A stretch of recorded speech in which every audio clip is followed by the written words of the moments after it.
Hello friends, welcome to our YouTube channel. 3 नवंबर 2020 के MCQs हमारे पास रेडी है, तो चलिए स्टार्ट करते हैं। Question number 1, which of the following statement is और are correct? First, chief justice of India and chief election commissioner can be removed from the office on the same grounds.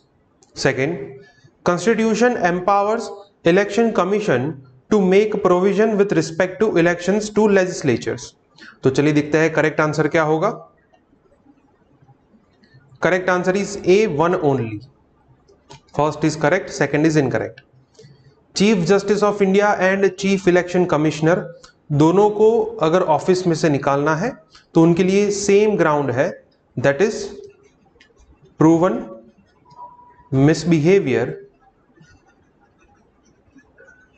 or incapacity. These are the common grounds on which the chief justice or chief election commissioner can be removed from the office। तो ये first statement correct होगा।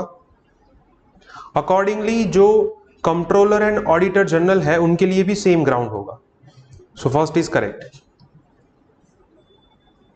Second जो है वो incorrect है, because as per article 327 of the Constitution, Parliament is empowered to make rules with respect to elections to any legislature, and as per Article 328 of the Constitution, state legislative assemblies are empowered to make rules on election to legislature।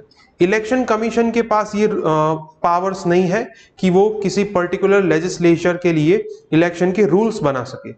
Election commission की duty सिर्फ इतनी है कि वो election को conduct करते हैं, right. Rules and regulations जो है वो या तो पार्लियामेंट बनाते हैं under article 327 and either it is frame by state legislature under article 328। So second is incorrect, answer is A, one only. So जैसा कि हमने कल देखा था कि जो कमलनाथ है, former chief minister of Madhya Pradesh, उन्होंने सुप्रीम कोर्ट में ये पिटीशन फाइल की थी कि इलेक्शन कमीशन ने उनका जो स्टार कैंपेनर का स्टेटस है वो रिवोक किया था। सुप्रीम कोर्ट ने इलेक्शन कमीशन का जो ऑर्डर था उसके ऊपर स्टे ला दिया है, and it stated that election commission does not have any power to determine who is the leader of the party. तो इस वजह से ये कन्फ्लिक्ट जो है वो न्यूज में है। Question number 2, Supreme Court and High Courts derive their powers with respect to contempt of court from dash. First, Constitution of India. Second, Contempt of Court Act 1971. Third, Supreme Court and High Court rules. And fourth, appellate jurisdiction of respective court. तो चलिए देखते हैं correct answer क्या होगा। Correct answer is A, Constitution of India। the Supreme Court derive this power from Article 129 of the Constitution, right? Supreme Court जो है वो high court के कंटेम्प्ट के लिए भी पावर बिलोंग करती है, राइट। सो यहाँ पे कंफ्यूजन ये दोनों के बीच में है। आपने ये पढ़ा होगा कि कंटेम्प्ट ऑफ कोर्ट एक्ट के चलते हुए सुप्रीम कोर्ट ने ये फैसला दिया है, लेकिन यहाँ पे क्या लिखा है, derive their powers. Contempt of court के लिए किसी को सजा देने का पावर जो है वो कॉन्स्टिट्यूशन में से मिलता है, लेकिन उस पर्टिकुलर इंडिविजुअल को कौन से बेसिस पे सजा देंगे, उसके लिए इन्वेस्टिगेशन प्रोसीजर क्या होगी,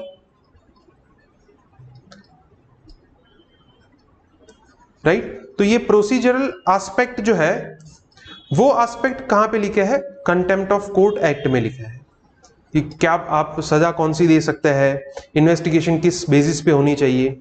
so the act only deals with the procedure. Powers originally कहां पे है, कॉन्स्टिट्यूशन में है। तो इस वजह से ये दोनों के अंदर कंफ्यूज मत होना, पावर्स यहां से मिलते हैं और प्रोसीजर यहां पे मेंशन किए। आंसर इज ए। सो फिर से कंटेम्प्ट ऑफ कोर्ट जो है वो न्यूज में है, बिकॉज आंध्र प्रदेश के जो चीफ मिनिस्टर है उन्होंने जुडिशरी को ये लेटर लिखा था, और ऐसा कहा जा रहा है कि he is liable for the contempt of court, लेकिन अटॉर्नी जनरल जो है उन्होंने ये कंसेंट डिक्लाइन कर दिया है। तो इस वजह से ये पूरा इश्यू जो है कंटेम्प्ट ऑफ कोर्ट का फिर से न्यूज में है। Question number 3, which of the following statement is और are correct about attorney general of India? First, it is a constitutional office and a part of Union Executive. Second, he is appointed by President on the advice of Chief Justice of India. Third, a resolution must be passed by special majority in the Parliament to remove him from the office. So let us see what is the correct answer. Correct answer is A1 only. Second and third जो है वो incorrect है. The Office of Attorney General of India is a constitutional office under Article 76 of the Constitution, right? और वो एक union executive का भी part है. अब अटॉर्नी जनरल जो है उनकी अपॉइंटमेंट कौन करता है? President, and he retains the office till the pleasure of president.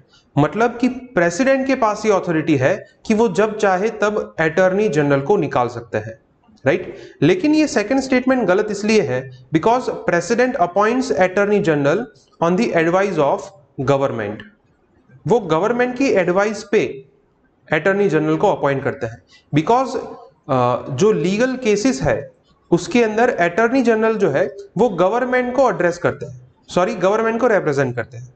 तो इस वजह से ये सेकंड जो है वो गलत होगा because of this chief justice of India. On the originally it is on the advice of government. और थर्ड आपको पता चल जाएगा कि ये भी गलत है बिकॉज यहाँ पे कोई रिजोल्यूशन पास करवाने की जरूरत नहीं है. प्रेसिडेंट के पास ही अथॉरिटी है, जब चाहे वो इनको ऑफिस में से निकाल सकते हैं. सो the answer is A1 only. Attorney general की ऑफिस फिर से न्यूज में है कंटेम्प्ट ऑफ कोर्ट की वजह से. Question number 4, which of the following statement are correct? First, the Constitution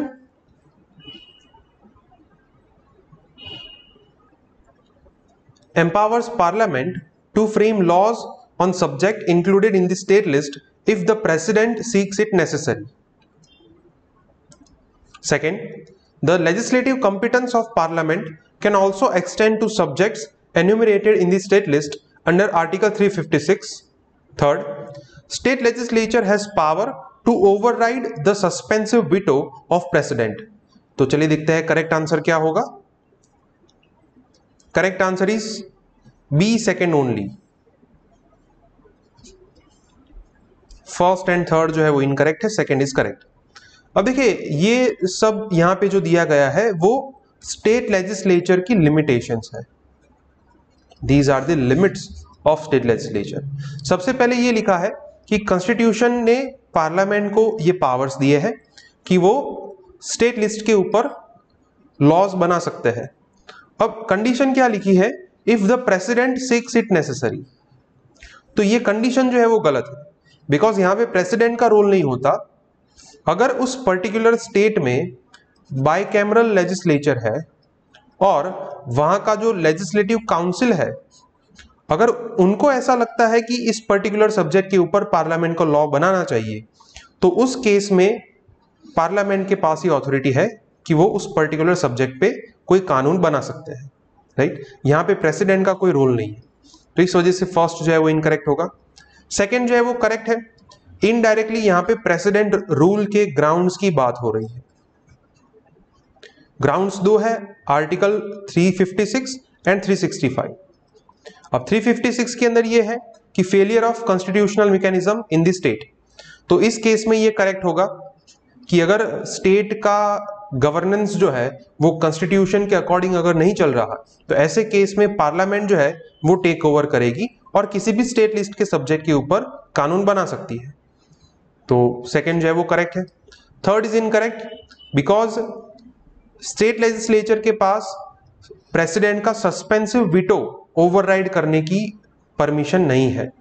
it is in case of parliament.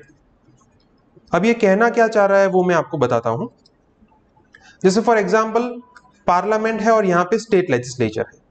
Parliament ने कोई पर्टिकुलर बिल जो है वो पास किया और वो बिल जो है वो अभी प्रेसिडेंट के पास है. अगर मान लो कि प्रेसिडेंट ने अपना असेंट जो है वो विथहोल्ड किया है और प्रेसिडेंट ने ये बिल जो है वो रिटर्न किया है पार्लियामेंट को. अगर मान लो कि दूसरी बार पार्लियामेंट विथ और विदाउट अमेंडमेंट ये बिल जो है वो फिर से प्रेसिडेंट को भेजते हैं, तो प्रेसिडेंट के ऊपर ये बाइंडिंग होगा कि उनको असेंट देना ही पड़ेगा.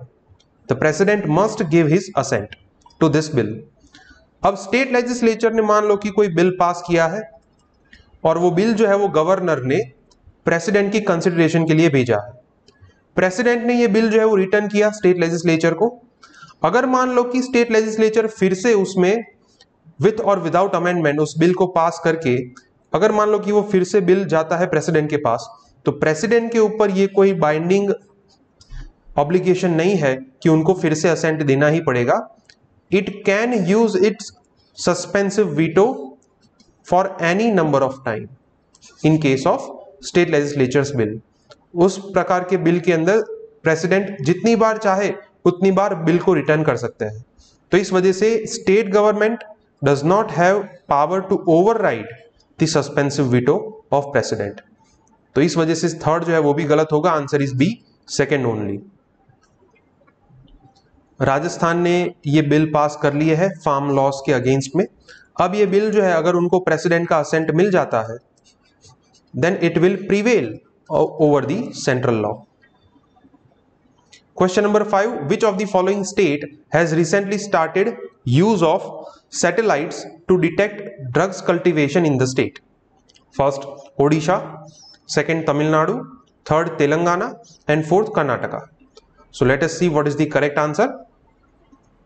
Correct answer is A, Odisha. Odisha का जो स्पेस एप्लीकेशन सेंटर है उन्होंने ड्रग कल्टीवेशन को डिटेक्ट करने का काम जो है वो प्रपोज किया है। It proposed to help law enforcement agencies to detect activity using remote sensing and artificial intelligence technologies. Question number 6, which of the following statement is और are correct? First, India is one of the major hubs of illicit drug trade. Second, the geographical location of India is responsible for higher prevalence of illicit drugs trafficking. तो चलिए देखते हैं correct answer क्या होगा। Correct answer is C, both 1 and 2, दोनों statement correct है। According to the recent report of United Nations office on drugs, उनके द्वारा जो रिसेंटली रिपोर्ट दिया गया था ड्रग्स अब्यूसेस सॉरी, तो उस रिपोर्ट के अंदर ये पब्लिश हुआ था कि इंडिया जो है it is the major hub of illicit drug trade including the traditional drugs as well as the new drugs. अब उसका रीजन क्या है? रीजन हमें सेकंड स्टेटमेंट में दिया है। इंडिया की जो जियोग्राफिकल लोकेशन है वो रिस्पॉन्सिबल है। अब जियोग्राफिकल लोकेशन कैसे रिस्पॉन्सिबल है? There are 2 drug cartels in the South Asia. एक है साउथ ईस्ट एशिया में और एक है यहां पे साउथ एशिया में, जहां पे Iran, Pakistan and Afghanistan involve है। ये जो पूरा एरिया है यहां पे एक क्रेसेंट लाइक स्ट्रक्चर बनता है जिसको क्या कहता है? Golden crescent. इसे क्या कहता है? Golden crescent. और साउथ ईस्ट एशिया के अंदर म्यांमार, थाईलैंड एंड लाओस, ये 3 कंट्री का एक ट्राइंगल बनता है, उसे क्या कहते हैं? गोल्डन ट्राइंगल कहते हैं। ये गोल्डन ट्राइंगल जो है वो अर्लियर हिस्टोरिकल वे में यहां पे ओपियम कल्टीवेशन होता था which is a kind of drug, और वो ड्रग जो है वो इंडिया से होते थ्रू कहां पे जाता था? यूरोप में जाता था। So earlier the Indian trade route was used to export opium cultivation to the Europe. और अभी इंडिया के बाजू में ही ये गोल्डन क्रेसेंट भी है and it is one of the most opium productive area in the world. तो ये दोनों ट्राइंगल एंड क्रेसेंट के बीच की इंडिया की लोकेशन है, इस वजह से इंडिया में ये ड्रग ट्रेड जो है वो काफी ज्यादा होता है। So the answer is C, both 1 and 2। So Odisha के अंदर अभी ये ड्रग कल्टीवेशन न्यूज में है और रिसेंटली वर्ल्ड ड्रग्स रिपोर्ट आया था, उसके अंदर भी इंडिया के जो परफॉर्मेंस था इंडिया का वो भी काफी पुअर था, इस वजह से ये पूरा ड्रग ट्रैफिकिंग जो है वो फिर से न्यूज में है। Question number 7, the Kothari commission 1964 is related to dash. First, coal mines, second, child development, third green revolution, and fourth education. So let us see what is the correct answer. Correct answer is D, education. The Kothari Commission, formed in 1964, was the first commission that is comprehensively dedicated to the education. उन्होंने काफी सारी foreign countries को भी consult किया था और उसके basis पे एजुकेशन के स्टेट के ऊपर रिपोर्ट प्रिपेयर किया था। फिर उसके बाद 1966 में ये कमीशन जो है उसको डिसॉल्व कर दिया गया। So it was the first commission of India comprehensively dedicated to the education. आज के न्यूज़पेपर में ये काफी अच्छा आर्टिकल है एजुकेशन के बारे में। ये जो राइटर है he was the former director of NCERT और इस पर्टिकुलर आर्टिकल में कोठारी कमीशन का जो रिकमेंडेशंस था उसको भी मेंशन किया गया है। Question number 8, identify the act from the description given below. First, it is considered as the Magna Carta of English education in India. Second, it declared that the aim of government's educational policy was the teaching of Western education. Third, the three universities of Calcutta, Madras and Bombay came into existence after this act. तो चलिए दिखते हैं correct answer क्या होगा। चार option है, Charter Act of 1813, 1833, Wood's dispatch and Universities Act of 1904। Correct answer is C, Wood's dispatch. Sir Charles Wood, उन्होंने ये वुड्स डिस्पैच जो है वो लागू किया था 1854 में और उसे क्या कहा जाता है, Magna Carta of English education in India. यहां से हमारी कंट्री में जो मॉडर्न वेस्टर्न एजुकेशन सिस्टम है वो लागू हुई and it was a remarkable step in introducing modern education in India. और उन्होंने ये डिक्लेयर किया कि गवर्नमेंट की एजुकेशनल पॉलिसी जो है उसका मेन ऑब्जेक्टिव है टीचिंग ऑफ वेस्टर्न एजुकेशन। और उसी डिस्पैच के चलते हुए कोलकाता, मद्रास एंड बॉम्बे के अंदर यूनिवर्सिटीज जो है वो एस्टैब्लिश हुई। तो इस वजह से आंसर होगा सी, वुड्स डिस्पैच। एजुकेशन के बारे में ये आज के न्यूज़पेपर में काफी अच्छा आर्टिकल है, यहां से आपको काफी अच्छे आर्ग्यूमेंट्स मिल सकता है। Question number 9, which of the following statement is or are correct about amendments in RBI Act in 2016? First, these amendments aimed at ensuring transparency and accountability in the RBI. Second, they brought in key features of inflation targeting regime which was agreed by central government and RBI. तो चलिए दिखते हैं correct answer क्या होगा। Correct answer is C, both 1 and 2। दोनों statement जो है वो करेक्ट है। अब देखिए ये आर्टिकल जो है यहाँ पे इस पैराग्राफ के अंदर ये पूरे आर्ग्यूमेंट्स जो स्टेटमेंट्स है वो आपको मिलेंगे। एक्चुअली जब 2016 में इसके अंदर अमेंडमेंट किया गया तो वहां पे इन्फ्लेशन के टारगेट के लिए बहुत सारे प्रोविजंस डिक्लेयर हुए थे। फर्स्ट ऑफ ऑल आरबीआई ने इन्फ्लेशन का टारगेट रखा 4% और यहाँ पे अपर टॉलरेंस लेवल जो है वो 6% का है, मतलब अपर लिमिट 6% की हो सकती है और लोअर टॉलरेंस लेवल जो है वो 2% का है।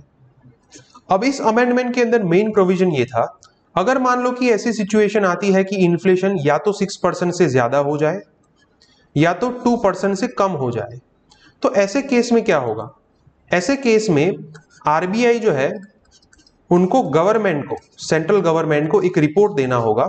उस रिपोर्ट के अंदर क्या होगा कि what are the reasons for this kind of inflation, हम इनके ऊपर क्या स्टेप्स लेंगे to make it within this limit, और वो स्टेप जो है उसकी वजह से कितने टाइम में ये सिचुएशन जो है वो कंट्रोल में आ जाएगी। ये टारगेट के अंदर इन्फ्लेशन रेट लाने के लिए कितना टाइम लगेगा। तो RBI is mandated to prepare this kind of report and it has to report it to the central government in case the inflation rises above 6% and reduces below 2%। तो ये particular amendment जो है वो 2016 में introduce हुआ था और इसके चलते आरबीआई की अकाउंटेबिलिटी एंड ट्रांसपेरेंसी भी इंक्रीज होगी और सेंट्रल गवर्नमेंट एंड आरबीआई के बीच में कोऑर्डिनेशन होगा। लेकिन अभी मॉनिटरी पॉलिसी कमेटी जो है वो इन्फ्लेशन को कंट्रोल नहीं कर पा रही है। उसका रीजन इन्होंने ये दिया है कि डेटा लिमिटेशंस। अभी लॉकडाउन के चलते पर्टिकुलर ऑथेंटिक डेटा जो है वो नहीं मिल रहा, तो इस लिमिटेशन की वजह से मॉनिटरी पॉलिसी कमिटी जो है वो ठीक से डिसीजन नहीं ले पा रहे। Question number 10, which of the following is और are provided under mid day meal scheme? First, adequate calories with minimum required proteins. Second, iron and folic acid rich food. And third, vitamin rich food. तो चलिए देखते हैं correct answer क्या होगा। Correct answer is D 1, 2 and 3, तीनों correct है। Mid day meal scheme के अंदर 450 कैलोरीज का फूड दिया जाता है और उसमें से मिनिमम 12 ग्राम प्रोटीन होना चाहिए। Iron and folic acid rich food दिया जाता है और उसके अंदर स्पेशली विटामिन ए के ऊपर फोकस किया जाता है। So all the 3 things are provided under this scheme.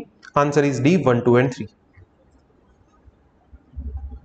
अभी कोविड-19 की वजह से स्कूल्स जो है वो अभी ओपन नहीं हुए हैं, और स्कूल्स ओपन नहीं हुए हैं तो जो स्कूल्स के अंदर मिड डे मील प्रोवाइड करवाया जाता है, तो ऐसे स्टूडेंट्स को अभी न्यूट्रिशन नहीं मिल रहा है।